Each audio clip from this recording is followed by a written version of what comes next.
அன்பு தமிழ் நெஞ்சங்களுக்கு ஆஸ்ட்ரோ தமிழ் ராஜாவின் அன்பான வணக்கங்கள். இன்றைய பதிவில் மீன ராசி ரேவதி நட்சத்திரத்தில் பிறந்த நண்பர்களே, கடனும் கடல் கடந்து போகும், கர்மாவும் உங்களை நாடி வரும். ஆமாங்க, சர்ப கிரகங்கள் என்று சொல்லக்கூடிய ராகு கேதுகளால் அந்த ராகு கேதுகள் தன்னுடைய சுய சஞ்சாரத்தில் பயணிக்கப் போகின்ற ராகு கேதுனுடைய நட்சத்திர பேச்சினுடைய பலங்களை தான் இன்றைய பதிவில் பார்க்க போகிறோம்.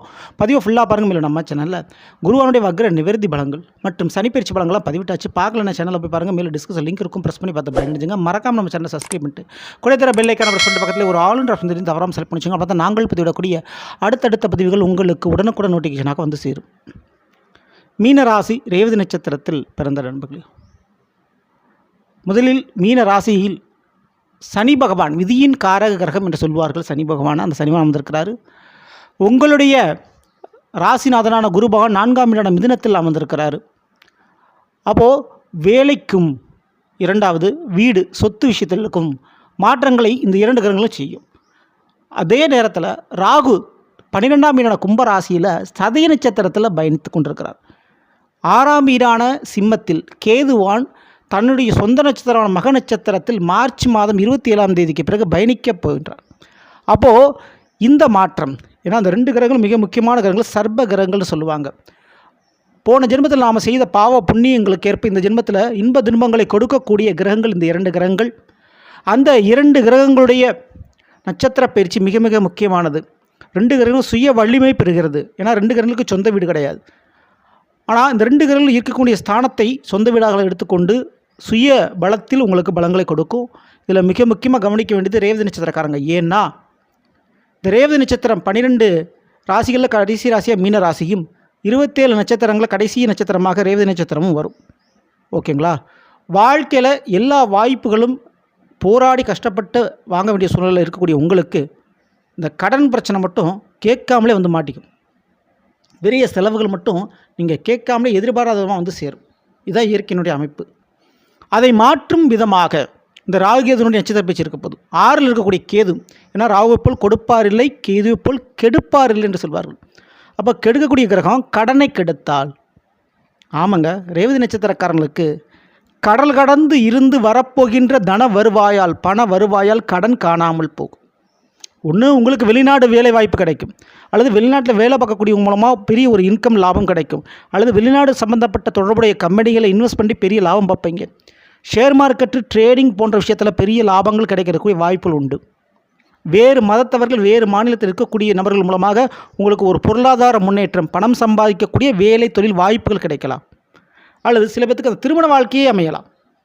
ஸோ அதன் மூலமாக கடன் பிரச்சனைகளும், எதிரி பிரச்சனையும், நோய் பிரச்சனையும் உங்களுக்கு படிப்படியாக குறையும். அதே போல் தான் ட்ரீட்மெண்ட், மருத்துவம். எதிர்பாராத விதமாக வெளியில் பழகக்கூடிய வெளிநபர்கள் மூலமாக அறிமுகம் கிடைத்து அதன் மூலமாக நீங்கள் எடுக்கக்கூடிய மருத்துவ சிகிச்சை தீராத பல நாள் வருடம் பிரச்சனையாக இருக்கக்கூடிய உங்களுடைய நோய் பிரச்சனை தீர்த்து இதுக்கு வாய்ப்புகள் உண்டு. அதே போல் திருமண தடையாக இருக்கலாம், குழந்தை பாக்கிய பிரச்சனையாக இருக்கலாம். நிறைய கோயில்களுக்கு போயிருப்பீங்க. புதிதாக ஒரு கோயிலுக்கு தெய்வத்தை வழிபாடு செய்ய போய் அது டக்குன்னு உங்களுக்கு கிளிக் ஆகி அதன் மூலமாக நீங்கள் எதிர்பார்த்த நல்ல காரியம் உங்களுக்கு நடக்கும். இது கேதுவால் நடைபெறக்கூடிய விஷயம். அடுத்து ராகுன்னு கேட்டிங்கன்னா 12ல் கும்பராசி தன்னுடைய சதய நட்சத்திரத்தில் பயணிச்சுக்கிட்டு இருக்கார். ஸோ அவரை பொறுத்தவரை என்ன உங்களுக்கு நல்ல விஷயங்கள் பெருசாக நடக்கும் அப்படின்னா, திடீர் மாற்றம், வீடு மாற்றம், ஊர் மாற்றம், வேலை மாற்றம் ஏற்படுத்தி கொடுப்பார். அந்த மாற்றத்தால் சம்பள உயர்வு, பண லாபங்களை கொடுப்பார். மிக முக்கியமாக உறவுகளையே மாற்றக்கூடிய வாய்ப்பு இருக்குது.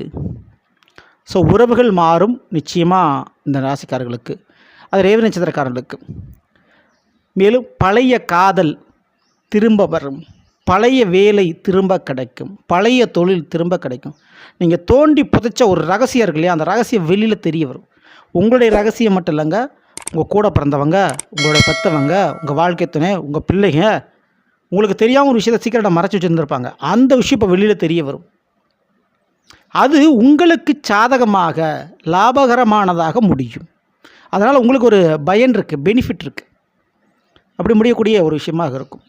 ரகசியங்களை தோண்டி வெளியில் எடுக்கக்கூடிய அமைப்பு இந்த ராகுவால் ஏற்படும். ட்ராவல் நிறையா இருக்கும், பயணங்கள் நிறையா இருக்கும். ஸோ 8 மாதங்கள் இந்த பலன்கள் நடக்கும். ஆனால் அந்த ட்ராவல் பயணத்தால் நன்மை தான் இருக்குது, கவலைப்பட தேவையில்லை. இந்த ஒரு நேரத்தில் ரேவதி நட்சத்திரக்காரர்கள் மிக முக்கியமாக காளி மற்றும் துர்க்கை அம்மன் போன்ற ஆலயங்களுக்கு, அந்த தெய்வங்களுக்கு ஆலயங்களுக்கு சென்று அடிப்பிரதட்சணம்னு சொல்லுவாங்க. அடிமேல் அடி வைத்து அடிப்பிரதட்சணம் அதை செய்யுங்க, ரொம்ப நல்லது. அங்கு வரக்கூடிய பெண்களுக்கு குங்குமம் கொடுங்க, குங்குமம் வாங்கி கொடுங்க. அதெல்லாம் சிறப்பான முறையில் உங்களுக்கு இருக்கும். சரிங்களா? தவறாமல் இந்த வழிபாடுகளை பண்ணும்போது உங்களுடைய தலையெழுத்து நிச்சயமான முறையில் மாறும். சரிங்களா? இந்த பற்றி பிடிச்சிருந்த லைக் பண்ணுங்கள் மற்றும் ஷேர் பண்ணுங்கள். மறக்காம நம்ம சேனலை சப்ஸ்கிரைப் பண்ணி வச்சுங்க. அடுத்த நன்றி, வணக்கம். அன்பு தமிழ் நெஞ்சங்களுக்கு காசு தமிழ் ராஜாவின் அன்பான வணக்கங்கள்.